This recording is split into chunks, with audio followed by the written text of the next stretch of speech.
Non, vous ne rêvez pas. Même en Occitan, les brebis refusent la bénédiction.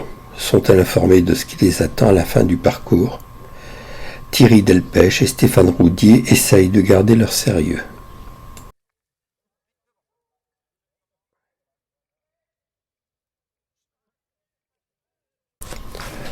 Le son du discours de M. Delpech qui termine cette vidéo est de très mauvaise qualité.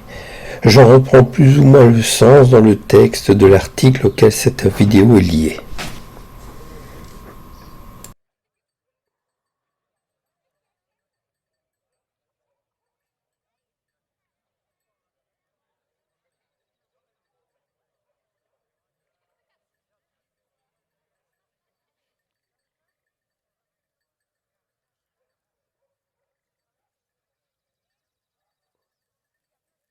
La foule est impressionnante comparée à la taille réduite du troupeau, mais celui-ci, comme avec l'abbé d'El Jarit, semble préférer le photographe au chapeau.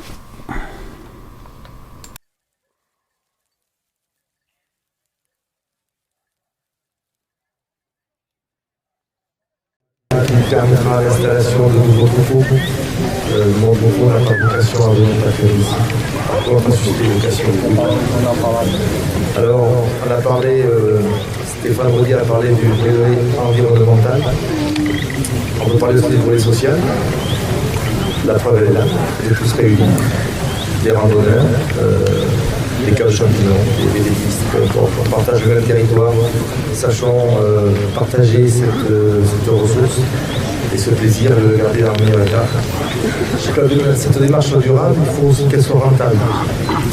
Et là, on ne fait pas du pastoralisme pour le folklore, on fait du pastoralisme, produire à moindre coût. Et pour que ce soit vraiment rentable, la meilleure façon, c'est de venir acheter nos produits. Donc là, je vais faire de la vérité. L'agneau, il est bon, c'est évident. C'est bon parce qu'en fait, les brebis mangent la même chose que les chevreuils, les glands, les châtaignes, les arbres, les cornues, les cornues, en grande partie. Ça fait 4 ans que je fais du pastoralisme, initié avec l'aide du CRD à Sarlat. Au début, on est parti pour le cyclo-pastoralisme dans le pâturage dans les bois, l'été. Parce qu'on avait une ressource fourragère faible à ce moment-là. Ce qui n'est plus vrai depuis les 4 printemps qu'on a eu. On était parti donc dans la zone de Campagnac-Saint-Ponton au mois d'août et on s'est dit, bon, 30 hectares à pâturer, on rentre avant la Toussaint. Et en fait, on est rentré au mois de mars, mais les brebis avaient parcouru 400 hectares.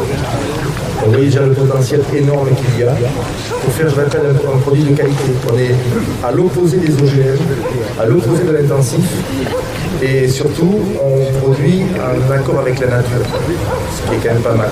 On profite des ressources qui sont souvent délaissées. Comme l'a dit Stéphane, je n'ai rien inventé. J'ai pris les méthodes d'autrefois adaptées avec la technique d'aujourd'hui, avec notamment les clôtures électriques. Les brebis sont venus ici, ils sont parqués avec des clôtures électriques, des clôtures mobiles. Et peut-être pas ce soir, mais demain j'enlève les clôtures, j'enlève les fils. Et l'espace retourne à votre disposition. En fait, les ronds sans moi. Voilà, ça c'est le premier.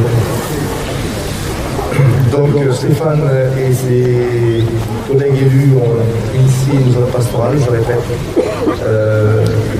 L'agriculture intensive est arrivée au bout. Non, vous ne rêvez pas. Même en Occitan, les brebis refusent la bénédiction. Sont-elles informées de ce qui les attend à la fin du parcours? Thierry Delpech et Stéphane Roudier essayent de garder leur sérieux. La première année qui est énorme et de qualité, c'est le pâturage sous les noyers. Le son du discours de M. Delpech au début de la vidéo est de très mauvaise qualité. J'en reprends plus ou moins le sens dans le texte de l'article auquel cette vidéo est liée. Et elle ne touche pas les arbres avec des manœuvres hasardeuses. Sachez qu'il y a 1000 hectares de noyers bio en Dordogne et qu'il y en a les 4/5e qui sont noyés. Donc de l'herbe à bas, encore une fois. Il y a aussi les couverts végétaux que l'on avait obligation de semer entre 2 récoltes et de broyer avant la future récolte. Là, c'est les brebis qui consomment. Donc vous avez une ressource énorme, bien gérer des bêtes qui peuvent pâturer sur ces parcours-là toute l'année pour faire un produit d'excellente qualité et je dis aux antipodes de l'agriculture industrielle. Voilà, donc